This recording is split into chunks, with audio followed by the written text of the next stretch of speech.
Hello everyone, আপনারা সকলে কেমন আছেন? আজ কথা বলবো নায়িকা মিমি চক্রবর্তীর জীবন কাহিনী নিয়ে। তার আগে ভিউয়ার্স, আপনারা যদি আমার চ্যানেলে নতুন দর্শক হয়ে থাকেন তাহলে অবশ্যই চ্যানেলটি লাইক দিয়ে পাশে থেকে বেল আইকনটি বাজিয়ে দেবেন। নাম মিমি চক্রবর্তী। তিনি পেশাদার মডেল, অভিনেত্রী ও রাজনীতিবিদ।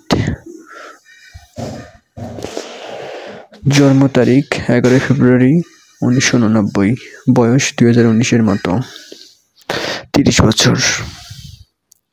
জন্মস্থান জলপাইগুড়ি, পশ্চিমবঙ্গ, ভারত।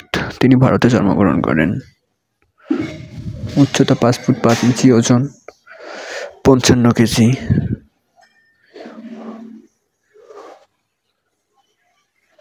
জাতীয়তাবাদী, ভারতীয়, ধর্ম হিন্দু। শখ নাটক ও কেনাকাটা করা। শিক্ষা জীবন, তিনি হোলি সাইন্ট স্কুল, জলপাইগুড়ি, পশ্চিমবঙ্গ, ভারত। এই স্কুল থেকে তিনি শিক্ষা জীবন শুরু করেন। সেই জেমস স্কুল শিলিগুড়ি থেকে অনার্স এবং স্নাতক ডিগ্রি তিনি অর্জন করেন। College Ashutosh college, Kolkata, Bharat. এই কলেজে তিনি পরবর্তীতে এসে স্নাতক ডিগ্রি অর্জন করেন কলকাতা বিশ্ববিদ্যালয়। শিক্ষাগত যোগ্যতা স্নাতক। তিনি স্নাতক ডিগ্রি অর্জন করেন। সে আত্মপ্রকাশ চলচ্চিত্র। মিমি চক্রবর্তী শুধু ওপার বাংলায় নয়, তিনি এপার বাংলায় টিভি শো গানের ওপারে 2010 সালে টিভি শোতে বাপি বাড়িয়া চলচ্চিত্র, 2012 সালে এরপর একের পর এক চলচ্চিত্র মিমি চক্রবর্তী উপহার দিয়ে গেছেন। রাজনৈতিক দল all India vote complex, TMC, তার একটা রাজনৈতিক দলও আছে। এবং তিনি রাজনৈতিক যাত্রা শুরু করেন 2016 সালে। তিনি রাজনৈতিকের পাশাপাশি মুভি, সিনেমা এগুলো করতে ভালোবাসেন। তিনি শুধু ওপার বাংলায় নয়, মিমি চক্রবর্তী এপার বাংলাও নায়ক সাকিব খানের সঙ্গে তুফান সিনেমাটি করে বেশ জনপ্রিয়তা এবং সাড়া অর্জন করেছেন। তার এই সিনেমাগুলো বেশ জনপ্রিয়তা এবং সাড়া অর্জনের ফলে তাকে ভারতীয় জাতীয় চলচ্চিত্র পুরস্কার দেওয়া হয় এবং বাংলাদেশেও তাকে জাতীয় চলচ্চিত্র পুরস্কার দেওয়া হয়। প্রধান উপদেষ্টা তাদেরকে এই চলচ্চিত্র পুরস্কার দিয়ে থাকেন। মিমি চক্রবর্তীর মাতা তাপসী রায় সরকার এবং বাপ কালী ঘোষ সরকার। বয়ফ্রেন্ড রাজ চক্রবর্তী, পরিচালক ও প্রযোজক। জানা গেছে মিমি চক্রবর্তীর তিনি বয়ফ্রেন্ড মেলিস কিজন সহ অভিনেতা।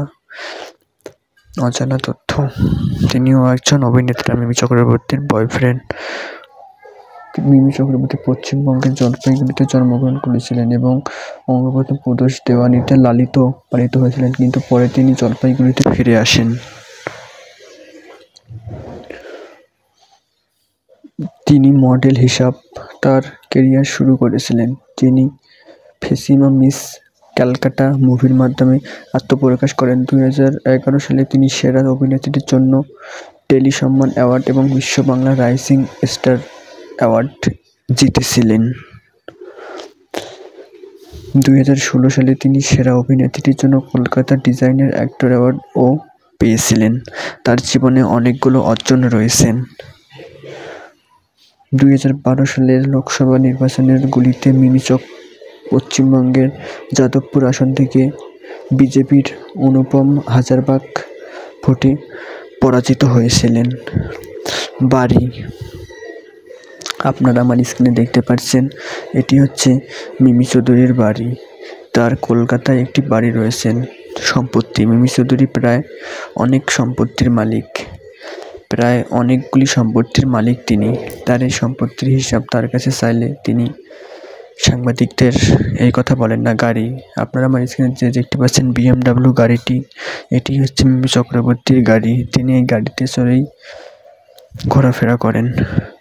মিমি চক্রবর্তী শুধু একজন অভিনেত্রী নন, তিনি পশ্চিমবঙ্গের এবং সবার প্রিয় অভিনেত্রী।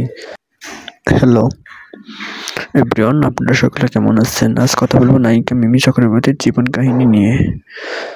তার আগে ভিউয়ার্স, আপনারা যদি আমার চ্যানেলে নতুন দর্শক হয়ে থাকেন তাহলে অবশ্যই চ্যানেলটি লাইক দিয়ে পাশে থেকে বেল আইকনটি বাজিয়ে দেবেন। নাম মিমি চক্রবর্তী। তিনি পেশাদার মডেল, অভিনেত্রী ও রাজনীতিবিদ। জন্ম তারিখ 11 ফেব্রুয়ারি 1989, বয়স 2019-এর মতো, 30 বছর। জন্মস্থান জলপাইগুড়ি, পশ্চিমবঙ্গ, ভারত। তিনি ভারতে জন্মগ্রহণ করেন। উচ্চতা 5 ফুট 5 ইঞ্চি, ওজন 55 কেজি।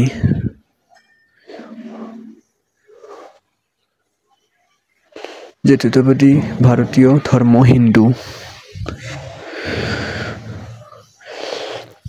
শখ নাটক ও কেনাকাটা করা। শিক্ষা জীবন, তিনি হোলি সাইন্ট স্কুল, জলপাইগুড়ি, পশ্চিমবঙ্গ, ভারত।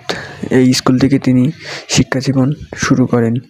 সেই জেমস স্কুল শিলিগুড়ি থেকে অনার্স এবং স্নাতক ডিগ্রি তিনি অর্জন করেন। College Ashutosh college, Kolkata, Bharat. এই কলেজে তিনি পরবর্তীতে এসে স্নাতক ডিগ্রি অর্জন করেন কলকাতা বিশ্ববিদ্যালয়। শিক্ষাগত যোগ্যতা স্নাতক। তিনি স্নাতক ডিগ্রি অর্জন করেন। সে আত্মপ্রকাশ চলচ্চিত্র। মিমি চক্রবর্তী শুধু ওপার বাংলায় নয়, তিনি এপার বাংলায় টিভি শো গানের ওপারে 2010 সালে টিভি শোতে বাপি বাড়িয়া চলচ্চিত্র, 2012 সালে এরপর একের পর এক চলচ্চিত্র মিমি চক্রবর্তী উপহার দিয়ে গেছেন। রাজনৈতিক দল all India vote complex, TMC, তার একটা রাজনৈতিক দলও আছে এবং তিনি রাজনৈতিক যাত্রা শুরু করেন 2016 সালে। তিনি রাজনৈতিকের পাশাপাশি মুভি, সিনেমা এগুলো করতে ভালোবাসেন। তিনি শুধু ওপার বাংলায় নয়, মিমি চক্রবর্তী এপার বাংলাও নায়ক সাকিব খানের সঙ্গে তুফান সিনেমাটি করে বেশ জনপ্রিয়তা এবং সাড়া অর্জন করেছেন। তার এই সিনেমাগুলো বেশ জনপ্রিয়তা এবং সাড়া অর্জনের ফলে তাকে ভারতীয় জাতীয় চলচ্চিত্র পুরস্কার দেওয়া হয় এবং বাংলাদেশও থেকে জাতীয় চলচ্চিত্র পুরস্কার দেওয়া হয়। প্রধান উপদেষ্টা তাদেরকে এই চলচ্চিত্র পুরস্কার দিয়ে থাকেন। মিমি চক্রবর্তীর মাতা তাপসী রায় সরকার এবং বাপ কালী ঘোষ সরকার। বয়ফ্রেন্ড রাজ চক্রবর্তী, পরিচালক ও প্রযোজক। জানা গেছে মিমি চক্রবর্তীর তিনি বয়ফ্রেন্ড মেলিস কিজন সহ অভিনেতা। অজানা তথ্য, তিনিও একজন অভিনেতা। মিমি চক্রবর্তীর বয়ফ্রেন্ড। মিমি চক্রবর্তী পশ্চিমবঙ্গের জলপাইগুড়িতে জন্মগ্রহণ করেছিলেন এবং বঙ্গবন্ধু প্রদোষ দেওয়ানিতে লালিত পালিত হয়েছিলেন, কিন্তু পরে তিনি জলপাইগুড়িতে ফিরে আসেন। তিনি মডেল হিসাব তার কেরিয়ার শুরু করেছিলেন। তিনি ফেসিমা মিস ক্যালকাটা মুভির মাধ্যমে আত্মপ্রকাশ করেন। 2011 সালে তিনি সেরা অভিনেত্রীর জন্য টেলি সম্মান অ্যাওয়ার্ড এবং বিশ্ব বাংলা রাইজিং স্টার অ্যাওয়ার্ড জিতেছিলেন। 2016 সালে তিনি সেরা অভিনেত্রীর জন্য কলকাতা ডিজাইনার অ্যাক্টর অ্যাওয়ার্ডও পেয়েছিলেন। তার জীবনে অনেকগুলো অর্জন রয়েছেন। 2012 সালের লোকসভা নির্বাচনের গুলিতে মিমি পশ্চিমবঙ্গের যাদবপুর আসন থেকে বিজেপির অনুপম হাজারবাগ ভোটে পরাজিত হয়েছিলেন। বাড়ি আপনারা আমার স্ক্রিনে দেখতে পাচ্ছেন, এটি হচ্ছে মিমি চৌধুরীর বাড়ি। তার কলকাতায় একটি বাড়ি রয়েছেন। সম্পত্তি, মিমি চৌধুরী প্রায় অনেক সম্পত্তির মালিক, প্রায় অনেকগুলি সম্পত্তির মালিক তিনি। তার এই সম্পত্তির হিসাব তার কাছে চাইলে তিনি সাংবাদিকদের এই কথা বলেন না। গাড়ি আপনারা আমার স্ক্রিনে যে দেখতে পাচ্ছেন BMW গাড়িটি, এটি হচ্ছে মিমি চক্রবর্তীর গাড়ি। তিনি এই গাড়িতে চড়েই ঘোরাফেরা করেন। মিমি চক্রবর্তী শুধু একজন অভিনেত্রী নন, তিনি পশ্চিমবঙ্গের এবং সবার প্রিয় অভিনেত্রী। হ্যালো ভিউয়ার্স, মিমি চক্রবর্তীর জীবন কাহিনী শুনে আপনাদের কাছে কেমন লাগলো? যদি ভালো লাগে তাহলে আমাদের চ্যানেলটি লাইক, কমেন্ট, সাবস্ক্রাইব করবেন এবং পাশে থাকা বেল আইকনটি বাজিয়ে দিবেন। আর এরকম নিত্য নতুন মুভির ভিডিও পেতে এবং মিমি চৌধুরীর নতুন ভিডিও পেতে অবশ্যই আমাদের চ্যানেলটি লাইক কমেন্ট সাবস্ক্রাইব করে আমাদের পাশে থাকবেন, যাতে পরবর্তী নতুন ভিডিও আসার মাত্র আপনাদের কাছে নোটিফিকেশন চলে যায়। ধন্যবাদ।